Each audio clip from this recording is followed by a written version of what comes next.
Bueno, pues muy buenas a todos y a todas, yo soy un gusto parlante y en esta ocasión pues les quería traer mi lectura de un artículo de Javier Pérez Jara que se publicó en el Catoplepa, si mal no recuerdo, titulado Materia y Racionalidad, sobre la inexistencia de la idea de Dios. Bien, yo leí este artículo hace muchos años, cuando estudiaba la carrera, y me pareció un artículo bastante interesante, que venía a solventar pues muchos problemas que tenía yo con la idea de Dios. Y bueno, pues lo he releído años después y se lo quería traer, ¿no? Porque ya que lo he leído y he estado tomando apuntes, pues bueno, les traigo la lectura. Mi interpretación, digamos, aunque me ha parecido, sinceramente, algo más flojo o escaso de lo que yo lo recordaba. Yo lo recordaba mucho mejor, pero bueno, esta segunda lectura ha sido un poco más, no sé cómo decirlo, o igual yo he cambiado y por eso, pues bueno, la lectura ha sido menos satisfactoria, podríamos decir, ¿no? Les dejaré en la descripción del vídeo el enlace donde pueden leer directamente el susodicho artículo, así como unos vídeos que tiene Bruno al respecto, ¿verdad? Bueno, les dejo más información en la descripción. Entonces, Javier Pérez Jara es un pensador asociado al materialismo filosófico de Gustavo Bueno y pues de lo que va este artículo es tratar de dar pruebas de la inexistencia de la idea de Dios, ¿no? Es decir, que vamos a tratar de demostrar la imposibilidad de ser de la idea de Dios de los filósofos, aunque confrontándolo una y otra vez con el Dios de Abraham y de Jacob, es decir, con el Dios de las religiones. Y también pues se trata de analizar cuál es la génesis de la idea de Dios. Bien, la idea de Dios fundamentalmente de lo que se ha llamado ontoteología, ¿verdad? Que consiste en asociar, bueno, esto lo vamos a repetir una y otra vez, pero bueno, lo introduzco ya, la idea de asociar a Dios con el ser en mayúsculas. Bien, se trata, por lo tanto, en este artículo de ver exclusivamente cuáles son las contradicciones lógicas que la idea de Dios, de acuerdo con su modelación ontoteológica, lleva en su seno, ¿no? Lo cual nos llevará a reconocer la imposibilidad de pensar dicha idea y por lo tanto la negación de la idea de Dios como el ser, con mayúsculas, puesto que es incapaz de ser pensada. Esto es, se trata en definitiva de la negación categórica de la posibilidad de un correlato realmente existente de la idea de Dios. Bien, ¿cómo digo esto yo en cristiano? Para que se entienda. En primer lugar diciendo pues que fundamentalmente el objetivo del artículo va de demostrar que la idea de Dios ni siquiera es una idea, sino que es una paraidea, es decir, que es una especie de constructo muy extraño derivado de otras ideas que bueno, es una especie como una especie de Frankenstein, digamos, ¿no? La idea de Dios es una especie de Frankenstein metafísico, una fantasmagoría. Me refiero al dios de la ontoteología, por supuesto, todavía no al dios de las religiones, y que no tiene un correlato, lo que se llama correlato realmente existente, que yo lo voy a entender como la referencia, ¿no? Bien, existen las sillas en el mundo, pues uno va por un instituto, por ejemplo, o por su casa y hay sillas, ¿no? Pero de todas esas sillas, uno tiene también la idea de la silla, que es, digamos, esa entidad ontológica que nos permite reconocer a la silla como silla. Es decir, ser capaces de reconocer, de conocer otra vez, digamos, una silla como lo que es. Bien, como silla. Porque la idea de silla consiste en lo que una silla es. Pues que uno pone sus posaderas allí para pues descansar y hablar o escribir o lo que tenga que hacer, ¿no? O pelar judías, yo qué sé. Bueno, en fin, ideas. En fin, a lo que vamos. No se trata de negar la existencia a Dios tomado como sujeto, o como cosa de la realidad. Se trata de negar la existencia de Dios, sino de negar la existencia de Dios como idea. ¿Bien? No se trata de decir que ahí fuera no hay un superente que nos está viendo y que nos controla y que nos quiere, o vaya usted a saber a qué se dedica Dios. No se trata de eso, sino que se trata de decir que lo que los teólogos dicen que es Dios, eso no hay por dónde cogerlo, ¿vale? No, eso no se puede tragar. Eso no hay Dios que se lo trague. Bueno, a nivel filosófico materialista no se puede tragar esa cuestión, digamos, ¿no? Se trata de demostrar, por lo tanto, que la idea de Dios es una idea oscura, confusa y contradictoria. Como digo, no se trata de negar la idea de Dios como existente por ser abstracta, porque hay ideas abstractas que son verdaderas, como por ejemplo, yo qué sé, la idea de la fuerza. ¿Bien? La idea de fuerza entendida como la masa por la aceleración, pues eso es una cosa muy abstracta. Pero eso no significa que sea falsa o que sea algo confuso, ¿no? Sino que se trata de demostrar que es metafísica en el mal sentido de la palabra. Yo no utilizaría el concepto de metafísica en el mal sentido de la palabra, pero bueno, este autor pues lo utiliza así. ¿Bien?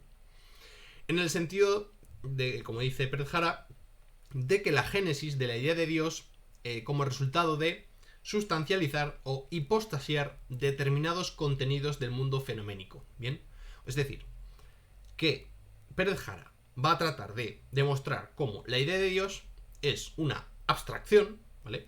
Digamos, una separación de determinados rasgos comunes elevados a un estatus de sustancia, que es lo que significa la sustantivación, la sustancialización, o la hipostatización, o la reificación, o la cosificación, es decir, convertir una idea abstracta en una cosa.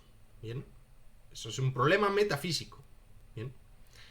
Y digamos que esa idea abstracta tiene su génesis en elementos del mundo, que sí existe y es real, y todo el mundo vive mientras viva. Es decir, que en lo que consiste esto es en desconectar ciertas cualidades o relaciones, tales como, pues, por ejemplo, el pensamiento, la conciencia, la infinitud, que son elementos del mundo, que son elementos que se dan en la cotidianidad. Bueno, esto de que la infinitud se da en la cotidianidad, bueno, al menos cuando, yo qué sé, estudiamos cuál es el área de una circunferencia. ¿Bien? El área de una circunferencia aparece pi, y pi es un número periódico infinito. Por lo tanto, ahí aparece la infinitud y es algo cotidiano. Es decir, en las matemáticas hay elementos infinitos, a tutiplén, digamos, ¿no? Pero claro, el problema es, digamos, coger estas cualidades, estas relaciones y convertirlas en cosas separadas del fluir y el vivir cotidiano. Lo que distingue a las ideas es si poseen un correlato realmente existente o no.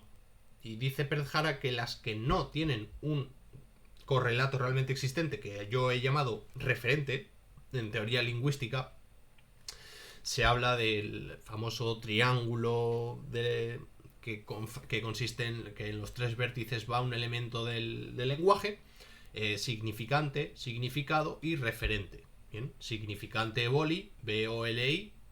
Significado, pues lo que un boli es, pues que es una herramienta que sirve para tomar apuntes. Y el referente, ¿no? Que el referente sería pues ya la cosa misma que está en el mundo. ¿Bien?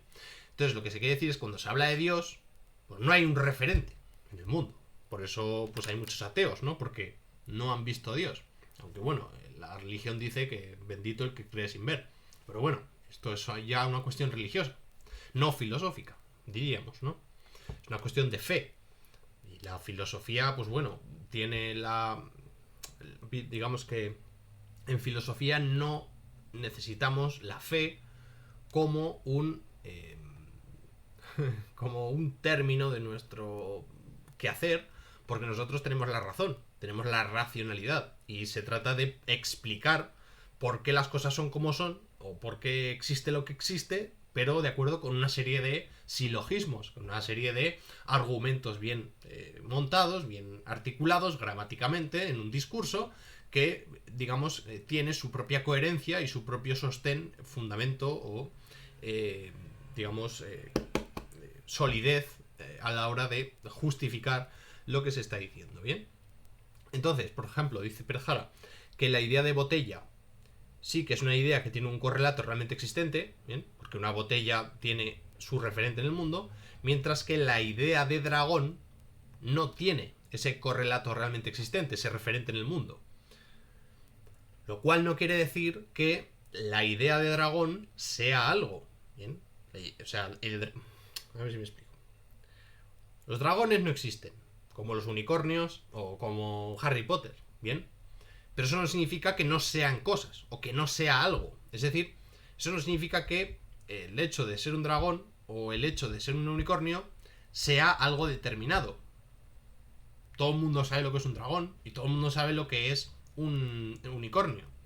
¿Por qué? Porque tiene significante y tiene significado. El problema vendría en el referente, porque no podemos encontrar, digamos, en la realidad operativa mundana elementos con los cuales poder relacionarnos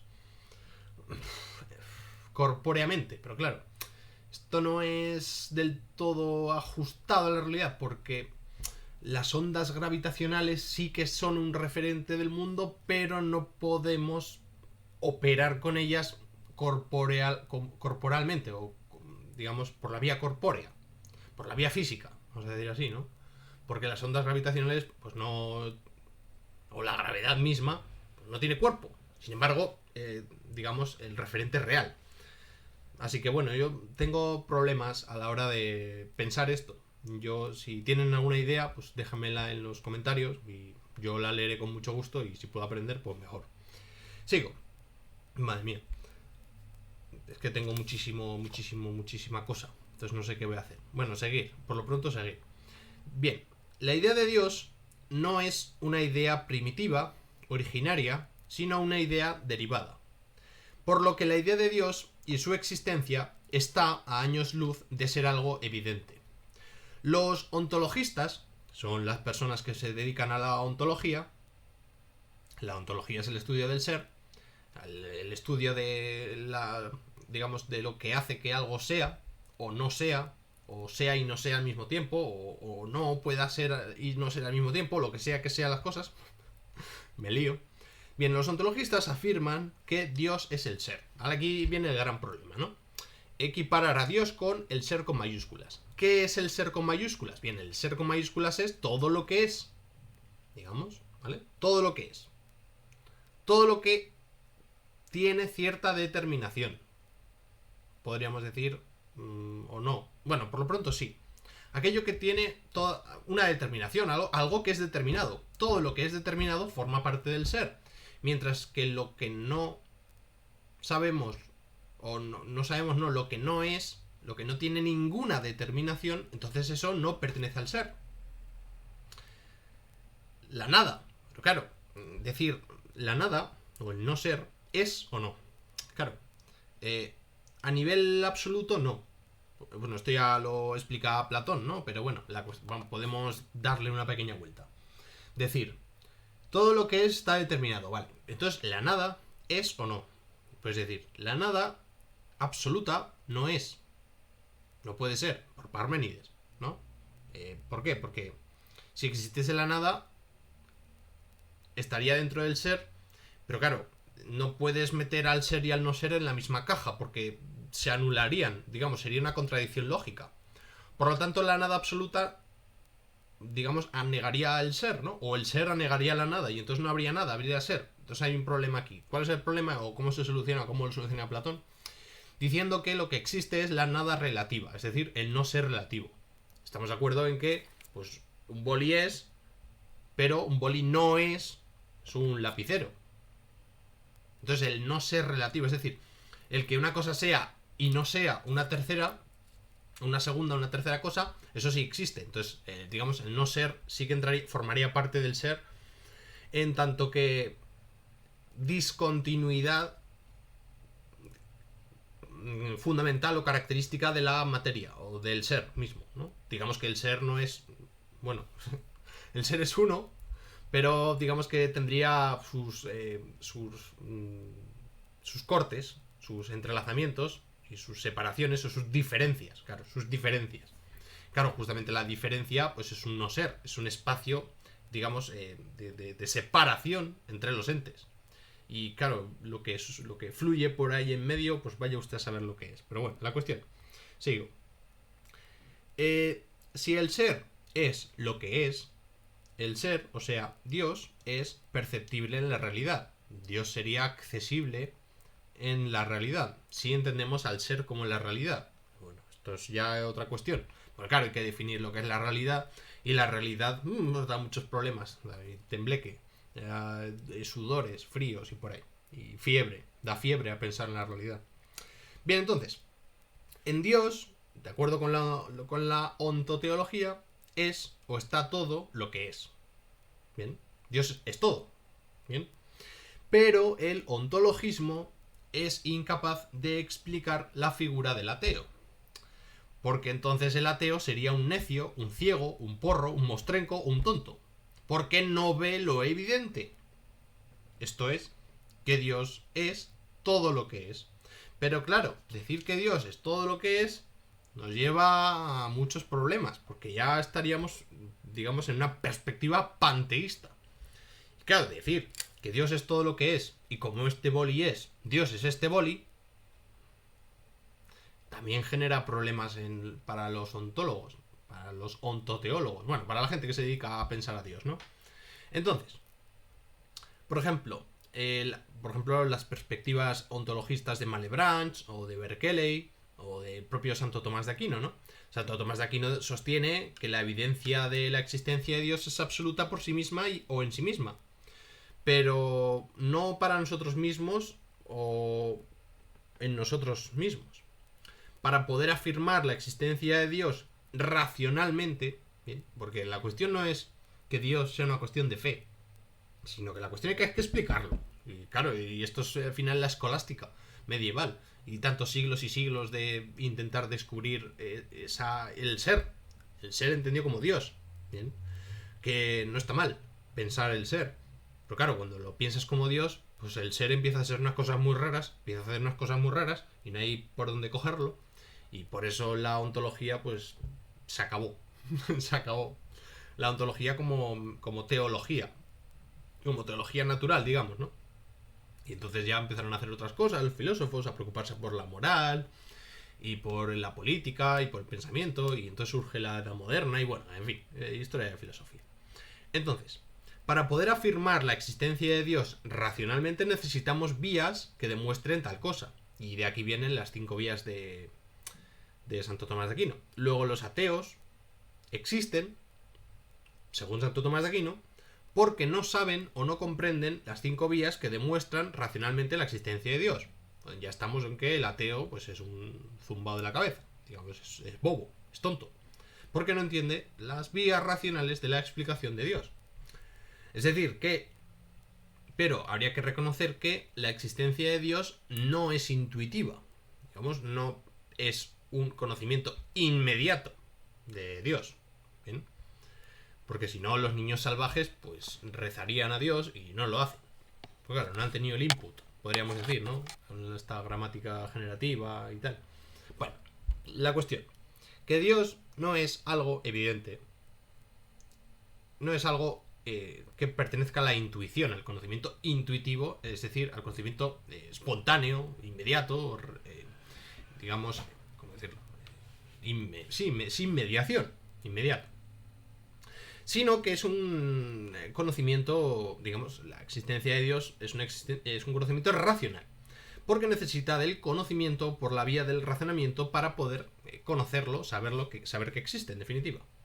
Entonces, la falacia del ontologismo teológico consiste en sostener gratuitamente que la idea de ser es la idea de Dios, ¿vale? Este es el gran problema. Digamos, el artículo se centra fundamentalmente en demostrar por qué el ser no puede ser Dios y por qué equiparar al Dios con el ser, con mayúsculas, pues es un error garrafal, es un error ontológico, vamos a decir así, o un error ontonosiológico, vamos a decir así, ¿no? Bien, ¿cuál es el marco nosiológico o epistemológico, digamos, el marco de la teoría del conocimiento mínimo de una teoría de la razón para hablar de la imposibilidad de la idea de Dios. Bien. La razón, resumidamente, es algo que tiene que ver con cuerpos y las operaciones de juntar o separar partes de totalidades corpóreas que percibimos ante nosotros objetivamente. Es decir, que la razón es aquello que permite manipular cosas, cuerpos, de entes o ideas de acuerdo con una finalidad, con un sentido, ¿no? Es decir, vamos a hablar claro. La teoría que va a utilizar Pérez Jara para desmontar la idea de que Dios es el ser y por tanto demostrar la imposibilidad de pensar la idea de Dios y en definitiva mostrar cómo la idea de Dios es una paraidea, en la medida en la que tiene contradicciones implícitas dentro de su propia concepción, es el materialismo filosófico, ¿vale? Utiliza el materialismo filosófico de Gustavo Bueno para demostrar esta serie de cosas. Problema que tiene el artículo, pues que si no estás familiarizado con la jerga filosófica del materialismo filosófico, pues te enteras de la misa a la mitad. ¿Qué pasa? Que yo más o menos me manejo con la jerga, pero no soy afín a la jerga. Entonces lo que hago es barrer para casa. Pues leo el artículo, cojo lo que me interesa y lo que no, pues lo dejo allí, digamos, ¿no? Es decir, yo creo que el artículo tiene como intuiciones muy buenas, que no necesariamente... Bueno, pues que claro, aquí uno no puede caer bien a todo el mundo, que es lo que hay. No se puede bailar las aguas de todos. ¿Qué le vamos a hacer? Yo no soy, digamos, buenista, pero sin embargo me parece un sistema interesante. Pero yo no comparto la jerga. Yo, bueno, comparto otras jergas, me gustan más otras jergas. ¿Qué le vamos a hacer? Aquí cada uno le gusta la música que le gusta. En fin. Entonces, lo que digo, ¿no? Lo que yo he hecho, lo que yo voy a mostrar, digamos, vamos a decir así, es la lectura del artículo de Pérez Jara sin comprometerme tanto con la jerga del materialismo filosófico. O, de algún modo, tratando de interpretar desde mis propias categorías, que son, pues, pocas y muy pobres, lo que se está trabajando allí, digamos, ¿no? O sea, yo lo que hago es coger y decir, vale, esta idea me gusta, ¿no? Pero claro, yo no me comprometo con este término, con este concepto filosófico, entonces lo resignifico y digamos, lo traigo a mi terreno y lo hago a mi modo. Y, digamos, cojo esa misma idea, pero la traduzco a mis propias categorías. Bueno, que no son mías, quiero decir, pero son con las que yo me siento más cómodo o más seguro. Entonces, pues, a ver. Sí, vamos a ver un poquito más. Cortaré el vídeo, haré otro y vaya usted a saber cuándo lo subo y tal. Pero bueno, es que como es larguísimo, pues tengo que hacerlo por partes, porque si no, aquí me va a pegar un jari. Vale, entonces, hay una segunda parte, que es la parte ontológica, la cuestión de la negación de Dios. Se trata de demostrar la inexistencia de la idea de Dios ontoteológica medieval. ¿Vale? Esto ya lo comentaba antes, así que no lo voy a repetir.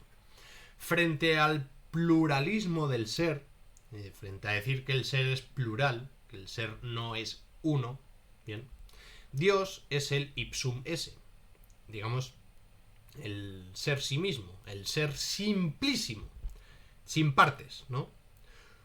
Sin partes como la psique platónica del Fedro. Que esto me hace mucha gracia porque, claro, en unos artículos, en algunos textos, Platón dice que el alma es una, y en otras, pero claro, es una y simple, ¿vale? Pero se estudia siempre el alma tripartita de Platón. Entonces, ¿en qué quedamos? El alma tiene tres partes, son tres funciones, el alma es una, son tres, el alma está situada en la cabeza, en el pecho y en el abdomen, o cómo. Cada cual saque sus propias conclusiones. Bien, frente a la codeterminación necesaria de toda estructura real, Dios representa la autodeterminación. Claro, la idea de causa sui, Spinoza, ¿no? Es decir, Dios se concibe como mente Claro, Dios no es corpóreo. Bueno, esto es discutible. Pero bueno, es que claro, si me pongo... Bueno, vamos a comentarlo ya, porque si no me estoy trafucando todo el rato diciendo que no voy a decir según qué cosas que ya las diré luego, pero luego no lo digo y en fin, a lo que voy. Lo primero, Dios es la autodeterminación, es decir, Dios es causa de sí mismo, Dios se autodetermina, Dios se determina a sí mismo. Dios es lo que Él decida ser. ¿Bien? Para decidir lo que quieres ser tienes que ser una conciencia. Tienes que poder pensar qué es lo que quieres ser. Por lo tanto, Dios es mente. Fundamentalmente. Dios es psique. Dios es Dios es una entidad psíquica. Con esto no quiere decir que Dios esté, digamos, dentro de la psique humana. Que también puede plantearse así, ¿no? Aunque, bueno. Sí, bien, en fin. Dios es... Dios es una sustancia psíquica independiente del ser humano. ¿Vale? Independiente del ser humano. Es una mente, vaya usted a saber dónde está, que no tiene cuerpo, por mucho que en los Simpson se lo representen con un señor de barba y chanclas. ¿Bien? Dios no tiene cuerpo. Claro, ¿cuál es el problema de decir que Dios no es corpóreo? Dios Padre. Estamos hablando, es que no se sabe de qué Dios estamos hablando. Estamos hablando de Dios Padre. De Dios como el ser absoluto. Bien. Entonces este ser no es corpóreo. Porque si fuera corpóreo, pues ya lo podríamos haber visto. Algún telescopio. O es que está muy lejos. Pero bueno, si está muy lejos, que emita luz. Porque si no, no lo veremos. O que se esté iluminado por alguna estrella. Bueno, en fin, a lo que voy. Dejémonos de blasfemias. Si suponemos que Dios es una mente egoiforme, es decir, tiene un ego. Dios es una sustancia psíquica que tiene un yo, que tiene un ego, que es infinito, que es incorpóreo y que es omnisciente. Claro, todos estos atributos son una locura. Es una locura. ¿No? Vamos, no sé. Si no les parece una locura, pues mejor para ustedes. Para mí me parece una locura, quiero decir. Porque, para empezar, si Dios es infinito, ¿infinito cómo? Porque claro, hay muchos infinitos, hay infinitos más grandes que otros. Cosa que también a mí me genera muchos problemas. Si es infinito, pues no tiene final, ni principio. Entonces, ¿cómo se pueden comparar infinitos? Bueno, esto los matemáticos, porque claro, hacen sus cosas raras. Las matemáticas, que no es una ciencia natural, ni tampoco social, es una ciencia muy extraña, muy rara. Bueno, la ciencia de las ciencias, ¿no? Es la base de toda ciencia. Por eso es tan rara, supongo. Como la ontología. Quizá no estén tan lejos, la ontología y la matemática. En su objeto de estudio o en su campo de estudio. Bueno, a lo que vamos. Se puede demostrar la inexistencia de Dios de la misma manera que su existencia. Bien, o sea, utilizamos las mismas herramientas que tenemos para demostrar que Dios existe, pues las vamos a utilizar para demostrar que no existe. Como idea. Que ya sabemos que las herramientas que tenemos para demostrar su existencia es la razón, la racionalidad, la argumentación. Ser capaces de decir esto o lo otro de una manera que esté fundamentada en oraciones, en frases, que tengan cierto sentido y que entre sí pues estén bien encajadas, digamos, que sea coherente el discurso y que ese discurso consiga, digamos, hacer ver la finalidad o el objetivo que se pretende. Entonces, conforme a argumentos podemos demostrar la inexistencia de Dios. De hecho, para la ontoteología, la filosofía consiste justamente en demostrar la existencia de Dios y cómo debemos pensarlo. La ontoteología conceptúa la idea de Dios como la de ser por esencia o como el absoluto. Precisamente a lo largo de la historia de la idea de ser, se ha concebido de diversas maneras, entre ellas como la idea de Dios. Es decir, que si ustedes quieren saber lo que es la idea de Dios, pues tendríamos que rastrear la historia de la idea del ser. ¿Vale? Y eso no sé qué es más abstracto que más difícil de investigar, si Dios o el ser. Creo que por ahí. Entonces, bien. La idea de Dios teísta, ¿vale? Teísta. ¿Bien? Según Fray Ceferino, por Dios entendemos un ser supremo que existe absoluta y necesariamente y del cual depende el conjunto o universalidad de los seres que no son él. También asocia la idea de Dios con la idea de ego, Fray Ceferino. Bien. De hecho, en el Éxodo, en el episodio famoso de Moisés con la zarza, pues se dice que, o Dios dice, bueno, un Dios que habla por lo menos, y se hizo verbo, pero en este caso no un verbo humano. Bueno, Dios habla en el Antiguo Testamento, Dios Padre quiero decir, Dios Padre, en el Antiguo Testamento habla, 4 cosas, dice, bueno, alguna cosa dice. Entre las pocas cosas que dice Dios, está la del Éxodo, que te cuento de Moisés, cuando dice, yo soy el que soy. Podría haber dicho algo más. Decir yo soy el que soy, pues bueno. Al menos sabemos que Dios tiene un yo. Ya sabemos algo. Y que es un yo que es. Está vivo. Bueno, vivo. Que está determinado. Que es algo determinado, podemos decir. A nivel ontológico estricto, ¿no?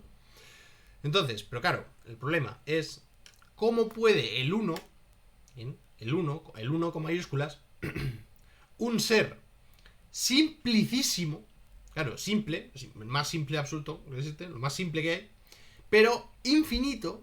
Claro, el problema es la infinitud. Uno de los problemas es el infinito. Si dijéramos que Dios no es infinito, pues aquí, pues incluso pasaría nada. ¿Qué problema hay que Dios no sea infinito? Tampoco va a poder tenerlo todo. Si Dios tiene todo, no desearía nada. No desearía que nos fuese bien. Porque Dios lo puede todo. Entonces, si quiere algo, va y lo coge. No lo tiene que desear. Supongo. ¿No? Bueno, en fin. A lo que voy. ¿Cómo puede el uno, un ser simplicísimo pero infinito, ser pensamiento? Es decir, ser identidad. Porque claro, si eres infinito, ¿cómo sabes quién eres? Porque no sabes dónde acaba tu propio ser. Es decir, yo sé quién soy. Digamos, ¿no? Porque mi vida está limitada espacio-temporalmente.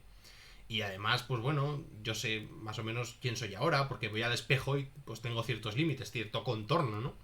Yo soy ese, al cual estoy viendo en el espejo. Pero claro, Dios no se puede mirar a un espejo, porque haría falta un espejo infinito. Y claro, ese espejo infinito, para poder verse Dios, quiero decir, tendría que formar parte de sí mismo, porque claro, al final Dios es todo. Entonces, el propio espejo sería Dios, lo cual generaría una paradoja. Claro, el problema es este, ¿no? El problema es que al final, si te pones a pensar, llegas a una serie de paradojas raras, llegas a contradicciones, que dices, pues no, es que no me permite avanzar. Es que a la mínima que intento pensar un poquito en lo que es Dios, pues todo el rato me salen paradojas sin parar, como conejos. Bien, entonces, el pensamiento o la conciencia son figuras de un ente finito que no encaja con, o no casa con la idea de ser en general como totalidad unitaria o multiplicidad infinita. Es decir, que el pensamiento, la conciencia o el yo es propio de los seres humanos. Con respeto para los animales, porque está ahí también la declaración de Cambridge de la conciencia y la prueba del espejo en animales y cosas de estas. Pero bueno, que a lo que vamos, quiero decir, aquí somos especistas, ¿no? Que, bueno, al menos en esta interpretación, yo no digo que no sea antiespecista, aunque no me interesen sus pensamientos, pero bueno, al final, a lo que vamos, ¿no? Que la antropologización de la realidad, pues es evidente. Y la ontología, pues, al fin, o sea,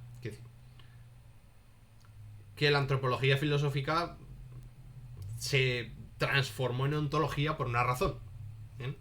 A principios del siglo XX. Pero bueno, no es tema de este vídeo, lo que voy. Por ejemplo, en Platón.